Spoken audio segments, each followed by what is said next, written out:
Kapit bisig. Ang matagal na ngangari ng ating bansa, ngayon ay abot kami na. Gulo ay wakasan, kasarinlan ay iwasan. Kapayapaan para sa kinabukasan. Sa kabila ng mga korupsyon, sa kunang gyera at katiwalian, iisa ang ating sigaw, kapayapaan, kapayapaan para sa bayan. Pagkakaisa ang sandata upang makamit ang mapayapang bansa. Pagkakaintindihan ang lunas para sa mapayapang bagong Pilipinas. Kaya, kapit bisig nating harapin ng mga pagsubok na hadlang sa ating hangarin.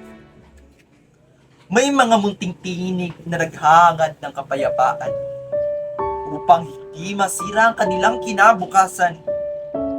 Nais nila ang bansang mapayapa at sa kanilang buhay walang takot at pangamba.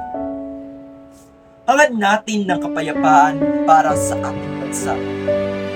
At hindi tayo takot na lumipad ng malaya. Walang hadlang at balakid sa ating pangarap. Dahil tiyak, napayapa ang ating hinaharap. Kaya, isang paalala na tayo'y magtulungan upang makamit ang inaasam na kapayapaan. Sama-sama tayong umahon at matatag na harapin ang mga hamon.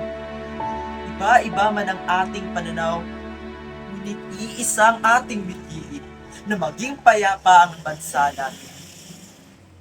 Pagkakaintindihan ng daan para sa pamapayapang kinabukasan.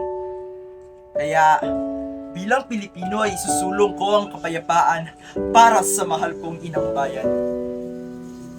Paano ang kinabukasan ng mga kabataan kung paayaan na lang natin ang problema ng ating bayan?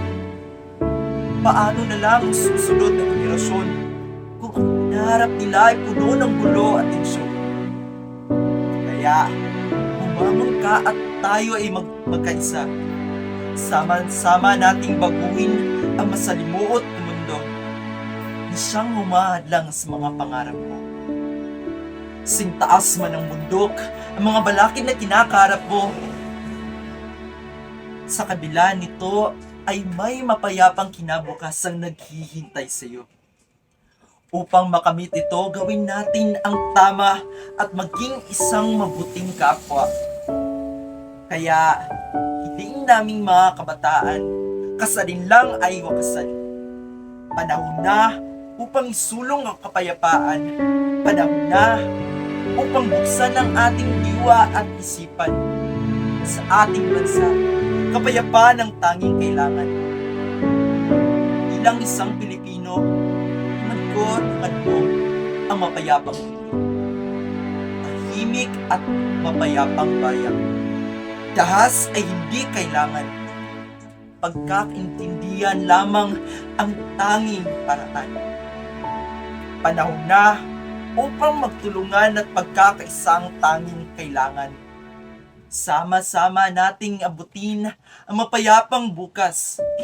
Kapit bisig nating isusulong ang bagong Pilipinas.